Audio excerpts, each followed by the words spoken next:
मैं हूं आपकी दोस्त वर्षा। आशा करती हूं आप सभी बहुत अच्छे से होंगे। हम पढ़ रहे हैं शिवाजी सावंत का लिखा हुआ महत्वपूर्ण उपन्यास मृत्युंजय।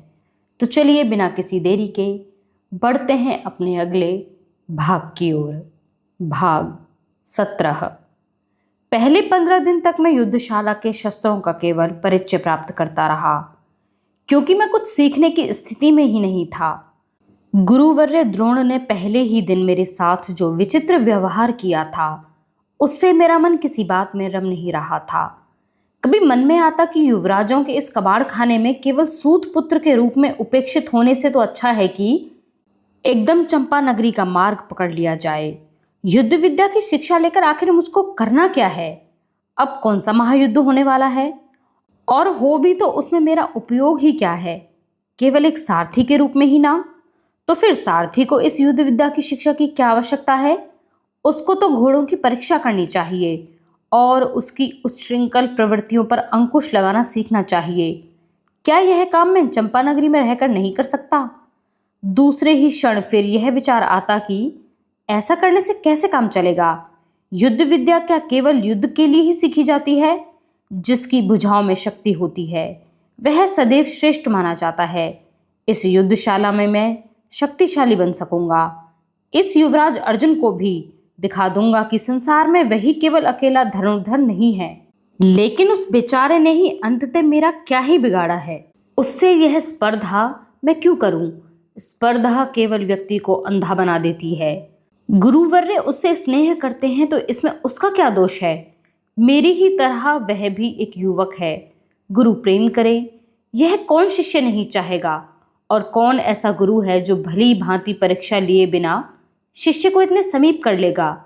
यदि यही बात है तो गुरुदेव, मैं भी आपकी कसौटी पर खरा उतरूंगा। केवल एक धनुर्धर होने के कारण ही यदि आप उस अर्जुन को इतना स्नेह करते हैं तो मैं भी उससे भी श्रेष्ठ धनुर्धर बनूंगा। परंतु मैं यदि धनुर्धर हो भी जाऊं तो उसका क्या उपयोग? आप तो मुझको कभी अपना शिष्य मानेंगे ही नहीं। आपका हाथ मेरी पीठ पर स्नेहपूर्वक कभी नहीं फिर सकेगा, क्योंकि मैं सूत पुत्र हूं और अर्जुन क्षत्रिय पुत्र है। क्षत्रिय कुल में ऐसी क्या विशेषता होती है? कुल की यह कसौटी किस लिए? क्या आवश्यकता है इसकी? परंतु यह बात भी कैसे कही जा सकती है? जिस कुल के पूर्वजों ने अपने पराक्रम से शत्रुओं का निकंदन कर इस कुरुकुल की और राज्य की कीर्ति फैलाई, वह कुल तो है ही श्रेष्ठ। मेरे कुल के पूर्वजों ने पीढ़ी दर पीढ़ी घोड़ों की मालिश की है और उनकी वल्गाएं पकड़ी हैं। हमारी और क्षत्रियों की तुलना कैसे हो सकती है? वास्तव में यदि मैंने किसी राजकुल में जन्म लिया होता तो कितना अच्छा होता, लेकिन यह कैसे संभव था? वट वृक्ष पर रहने वाले कौए को राजभवन के कलश पर बैठने वाले कपोत के स्वप्न नहीं देखने चाहिए? छोड़ो भी, जिसको बदलना मनुष्य के हाथ में नहीं होता उसका मनुष्य को इतना विचार नहीं करना चाहिए और कुछ का कुछ समझकर किसी के संबंध में अनादर भावना कभी नहीं रखनी चाहिए। सच तो यह था कि यदि युवराज अर्जुन गुरुवर्य का इतना लाडला था तो इसका बुरा उसके भाई मान सकते थे। बात मुझको क्यों लगती है? मेरा और युवराज अर्जुन का ऐसा क्या संबंध है? कुछ भी तो नहीं है। मैं एक सूतपुत्र हूँ, वह एक युवराज है। उसका मार्ग दूसरा है और मेरा दूसरा। जीवन के मार्ग पर चलने वाले हम दोनों ऐसे यात्री हैं जो एक दूसरे से एकदम भिन्न हैं। जाओ युवराज अर्जुन, खूब बड़े बनो, अजेय धनुर्धर बनो। यदि कभी अवसर आया तो यह सूतपुत्र कर्ण तुम्हारे रथ के घोड़ों को संभालने के लिए सारथ्य करेगा।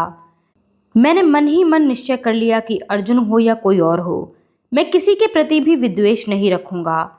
यहाँ के सभी युवराजों के और मेरे मार्ग भिन्न भिन्न हैं। जन्म ने ही उनका निर्धारण कर दिया है। चूंकि मेरी बड़ी इच्छा है, केवल इसलिए मैं धनुर्विद्या सीखूंगा। मेरी भी इच्छा होती है कि केवल ध्वनि की दिशा में कहीं पर भी बाण छोड़ूं, एक ही समय असंख्य बाण 10 दिशाओं में छोड़ूं। गुरु कौन है, इस बात का महत्व ही क्या है?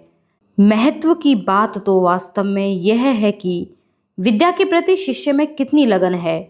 मैं तन मन एक कर दूंगा, विद्या के लिए विद्या ग्रहण करूंगा। मैंने पक्का निश्चय कर लिया।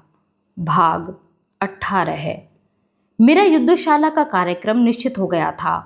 1 महीने के भीतर ही मैंने शूल, तोमर, परघी, प्रास, खड्ग, भुशुंडी, गदा, चक्र आदि अनेक शस्त्रों का परिचय प्राप्त कर लिया।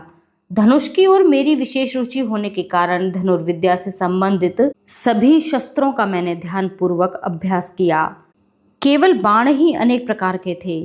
कर्णी बाण में 2 शूलाग्र होते थे। जब वह पेट में घुस जाता था तब बाहर निकलते समय आंतें भी बाहर निकल आती थी।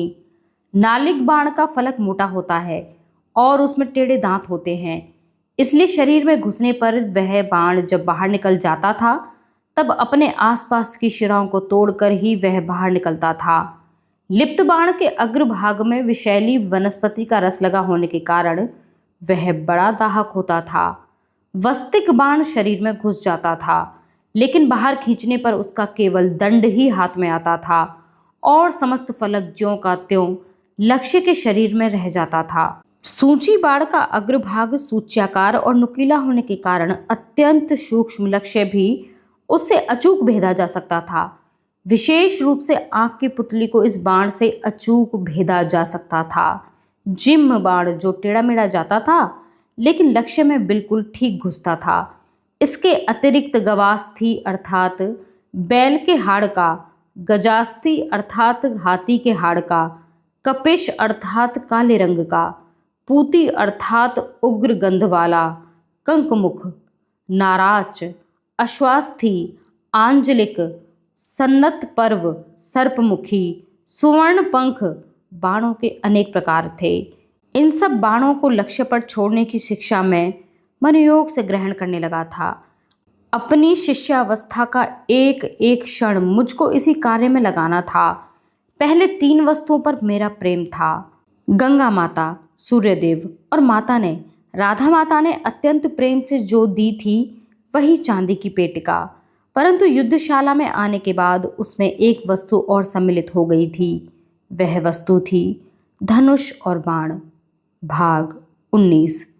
महाराज के रथ का सारथ्य बाबा ने अनेक वर्षों तक बड़े उत्तम ढंग से किया था, परंतु आजकल वृद्धावस्था के कारण उनमें पहले जैसी स्फूर्ति नहीं रही थी। उनकी सहायता के लिए महाराज ने गवलगण नामक सारथी के एक निपुण पुत्र को भी अपनी निजी सेवा के लिए नियुक्त कर रखा था। कभी कभी महाराज उनको पुकारते थे। उसको सुनकर हम भी यह जान गए थे कि उनका नाम संजय है, लेकिन उनके बड़े होने के कारण हम उनको संजय काका कहने लगे। उनके और आचार्य विदुर जी के मुख में बड़ा ही साम्य था।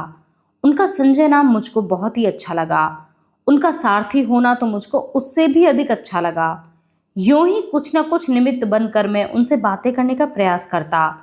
रथशाला में वे और पिताजी उत्तम जाति के घोड़े, रथ का सबसे अधिक उपयोग ओंगने का तेल चक्र के लिए कौन सी लकड़ी टिकाऊ रहती है, रथ चक्रों के आरों की संख्या कम होनी चाहिए या अधिक, उनका गति पर क्या परिणाम होता है, आदि आदि अनेक मनोरंजक विषयों पर चर्चा किया करते थे।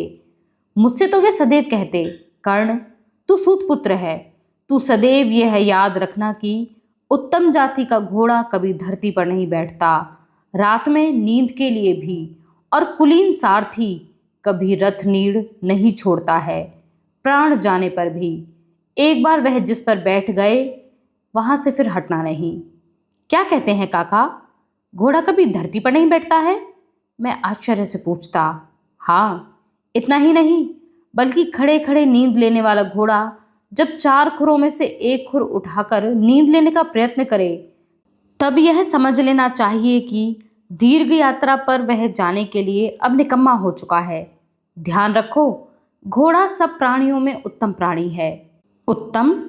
मैं यूं ही पूछता क्योंकि मेरी इच्छा होती थी कि वे निरंतर बोलते ही रहें। भारद्वाज पक्षी जैसी उनकी वाणी भी ऐसी मधुर थी, उनको सतत सुनते रहने की इच्छा होती थी। केवल उत्तम ही नहीं, प्रत्युत बुद्धिमान भी। कर्ण, घोड़े पर बैठकर कभी घने जंगल में जाना पड़े और फिर बाहर आने के लिए मार्ग न मिले तो निश्चिंत होकर हाथ से वल्गा छोड़ दो। यह बुद्धिमान प्राणी तुझको ठीक उसी स्थान पर ले जाएगा जहां से तू चला होगा। घोड़ों की प्रकृति की ऐसी बहुत सी बातें काका बातें करते समय बता जाते।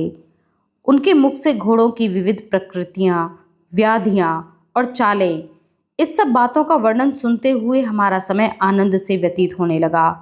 सारथियों के कर्तव्य कर्म, धार्मिक विधियां, सभागृह के नियम आदि की भी वे हमको सूक्ष्म जानकारी देने लगे। अकला, अकूर आदि घोड़ों के खुरों के रोगों पर किस किस औषधि का प्रयोग किया जाता है, यह उन्होंने व्याधिग्रस्त घोड़ों पर साक्षात प्रयोग करके हमको दिखा दिया। संजय काका राजभवन के सभी सारथियों के नायक थे। महाराज धृतराष्ट्र, पितामह, महामंत्री विदुर, राजमाता और अमात्य वृषवर्मा, ये सभी लोग सभागृह में ही उनका सम्मान करते थे। ऐसे सबको प्रिय लगने वाले संजय काका मुझसे घंटों गप्पे हाँकने में तल्लीन हो जाते थे। सारथ्य कर्म की निपुणता की बारीकियां बताया करते थे। कभी कभी मालाओं और घंटों से सुशोभित अपने रथ में मुझको और शोण को राजनगर में घुमा लाते थे। भाग 20। एक दिन मैं और शोण यूं ही नगर में घूमने गए थे। सदैव की भांति घूम घाम कर हम लोग लौटने लगे। राजप्रसाद के समीप हम आ पहुंचे थे। इतने में ही सामने से आता हुआ एक राजरथ हमको दिखाई दिया। उस रथ के चारों ओर झिलमिलाते हुए वस्त्रों के पर्दे लगे हुए थे। रथ के घोड़े श्वेत शुभ्र थे। मुझको उनका रंग बहुत ही अच्छा लगा। वे 5 पुष्ट शरीर यष्टि श्वेत घोड़े दौड़ते हुए सामने से आ रहे थे। मैं उन घोड़ों की ओर मुग्ध होकर देख रहा था।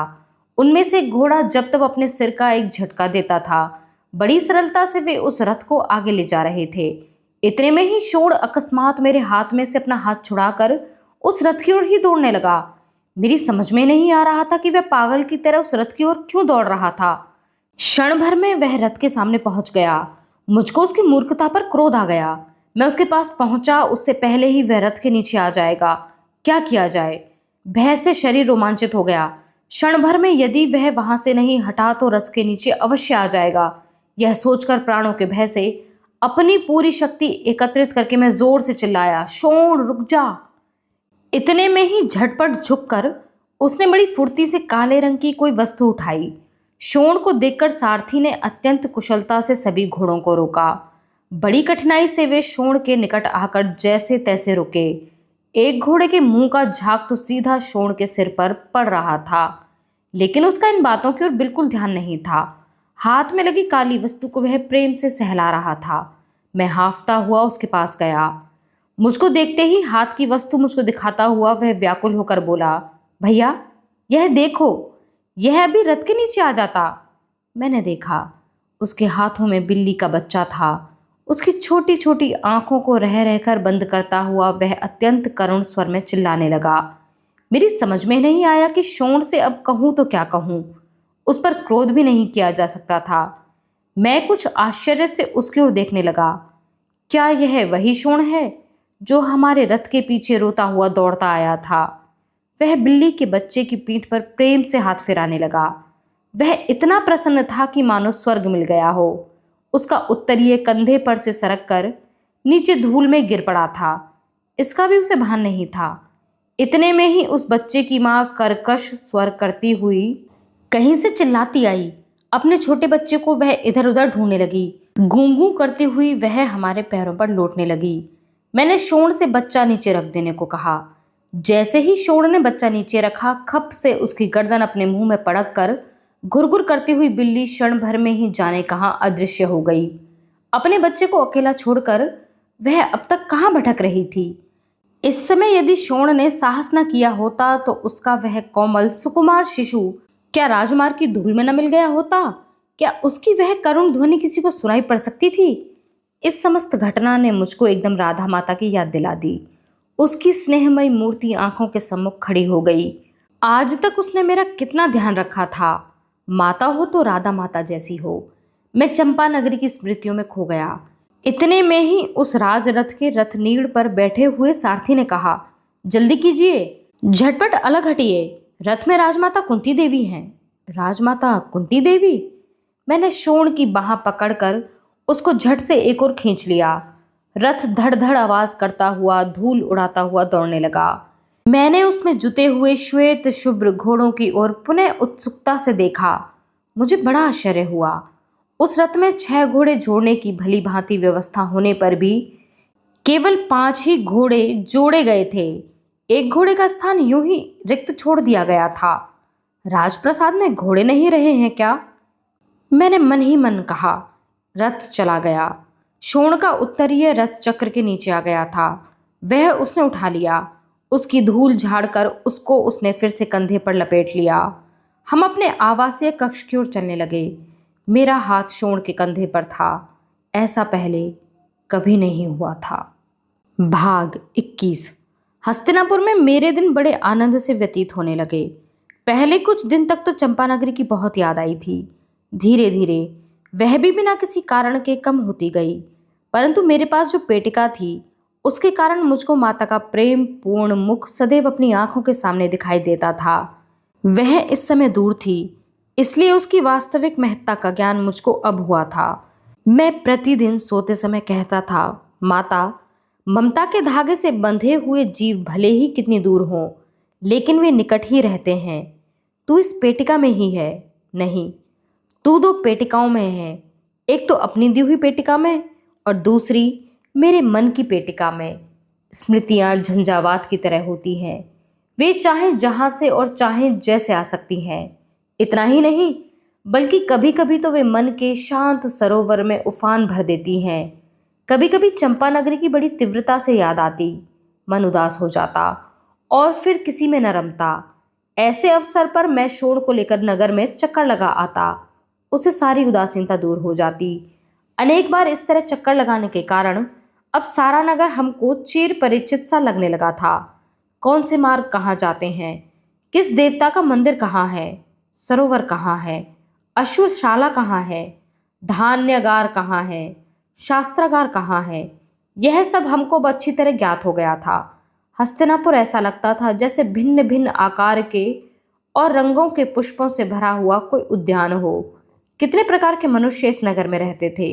गायक, नृतक, योद्धा, व्यापारी, कृषक, कलाकार, पंडित और इनके अतिरिक्त चर्मकार, कुंभकार आदि श्रमजीवी भी यहाँ रहते थे।